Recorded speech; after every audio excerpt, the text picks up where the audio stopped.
കുറേ കാലം കഴിഞ്ഞിട്ടായിരിക്കും ഇത്രയും എക്സൈറ്റ്മെന്റോടെ ഞാനൊരു പെട്ടി ഒട്ടിക്കുന്നത്. ഇത്രയും കഥകളി കാണിച്ചത് വെറുതെ അല്ല. ഇറ്റ്സ് ടൈം ഫോർ ഡൈക്കറ്റ് സ്മാർട്ട് പെട്ടി ഒട്ടിക്കൽ. ഇപ്രാവശ്യം പാക്കേജിങ് എന്തായാലും അടിപൊളിയായിരുന്നു കേട്ടോ. നല്ല കസ്റ്റമൈസ്ഡ് ആയിട്ടുള്ള ടേപ്പ് ഒക്കെ ആയിട്ട് നല്ല രസമുണ്ടായിരുന്നു. അപ്പൊ ലെറ്റ്സ് അൺബോക്സ്. എന്താണെന്നറിയില്ല, ഇവരുടെ എത്ര പെട്ടി പൊട്ടിച്ചിട്ടുണ്ടെങ്കിലും ഓരോ തവണ പുതിയൊരു പെട്ടി പൊട്ടിക്കുമ്പോഴും എന്റെ റിയാക്ഷൻ സെയിം ആയിരിക്കും.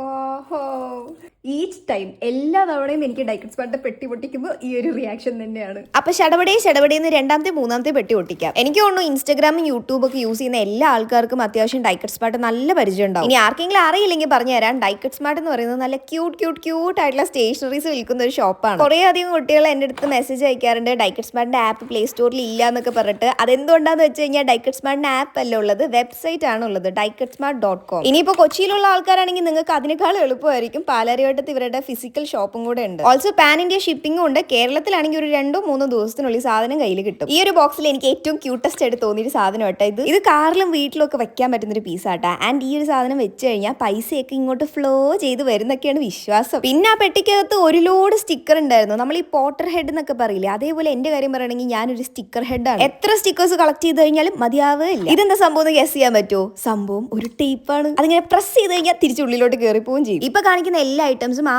ആദ്യത്തെ പെട്ടിയില്ലേ അതിനകത്ത് ഉണ്ടായിരുന്നതാണ്. ആൻഡ് ഇത് കഴിഞ്ഞിട്ട് ഞാൻ ഒരു സാധനം കാണിച്ചു തരാം. അതാണ് ആബ്സല്യൂട്ട് ബെസ്റ്റ് ആയിട്ടുള്ള ഒരു സാധനം. സംഭവം ഒരു ജേർണലിംഗ് കിറ്റ് ആണ്, പക്ഷേ ഇറ്റ് വാസ് സോ പ്രെട്ടി. നമ്മുടെ സബ്സ്ക്രൈബേഴ്സിൽ ഒരാൾക്ക് ഞാൻ ഈ ഒരു ഗിഫ്റ്റ് തരാട്ടാ. അയ്യോ, ഈ ഒരു പെന്നിന്റെ സെറ്റ് കാണാനായിട്ട് എന്താണെന്നറിയില്ല, ഒരു പ്രത്യേക തരം ഭംഗിയായിരുന്നു. സംഭവം ഒരു വീഡിയോ ഗെയിം ഇൻസ്പയർഡ് ആയിട്ടുള്ള ഒരു പെന്നാണ്. പെന്ന് മാത്രമല്ല, ഒരു പോസ്റ്റ് കാർഡും ഉണ്ടായിരുന്നു. പിന്നെ ഈ ഒരു പൗച്ച്, പിന്നെ ഇത് ഒരു വിന്റേജ് ഡയറി ആട്ടാ. ഇതുപോലത്തെ പേജസിലൊക്കെ എഴുതാൻ നല്ലൊരു ഫീൽ ആയിരിക്കും. ഇതുപോലത്തെ ടംബ്ലേഴ്സ് ഒക്കെ എനിക്ക് ഭയങ്കര ഇഷ്ടമാണ്. ഞാൻ ആ കടയുടെ ഉദ്ഘാടനത്തിന് പോയ സമയത്ത് ഇതുപോലത്തെ തന്നെ ഒരു ടംബ്ലർ വാങ്ങിച്ചിട്ടുണ്ടായിരുന്നു. പിന്നെ ഈ ഒരു ലൈറ്റ് വീട്ടിൽ വന്നപ്പോൾ തന്നെ പട്ടു കൈക്കലാക്കി. ഈ ഒരു ഫാൻ ഞാൻ വിചാരിച്ചു കാണാനുള്ള ഭംഗി മാത്രമേ ഉണ്ടാവുള്ളൂ, കാറ്റൊന്നും ഉണ്ടാവില്ല എന്ന്. പക്ഷേ നല്ല കാറ്റുണ്ടായിരുന്നു. ജേർണലിംഗ് ഒക്കെ ചെയ്യുന്ന ആൾക്കാർക്ക് മസ്റ്റ് ആയിട്ട് വേണ്ട ഒരു സാധനമാണ് ഇത്. പിന്നെ നല്ല പിൻട്രസ്റ്റി വൈബിലുള്ള ഒരു ഹാൻഡ് ബാഗ്. ടംബ്ലേഴ്സ് മാത്രമല്ല, ആരി ചേച്ചിക്ക് മഗ്സ് നല്ല ഇഷ്ടമാണ്. പിന്നെ ഒരു ലോഡ് പൈപ്പ് ക്ലീനർ. സത്യം പറഞ്ഞു കഴിഞ്ഞാൽ ആ പൈപ്പ് ക്ലീനർ ഉണ്ടപ്പോൾ ഞാൻ ആദ്യം തന്നെ മെഹനേ എന്നായിരുന്നു വിളിച്ചത്. കാരണം എനിക്കറിയാം ഞാൻ പൈപ്പ് ക്ലീനർ വെച്ച് നല്ലപോലെ പണിയെടുക്കുന്നു. അപ്പൊ നേരെ ഗൂഗിളിലോട്ട് പോവുക, diketsmart.com അങ്ങോട്ട് അടിക്കുക, ഇഷ്ടപ്പെട്ട സാധനങ്ങളൊക്കെ വാങ്ങുക.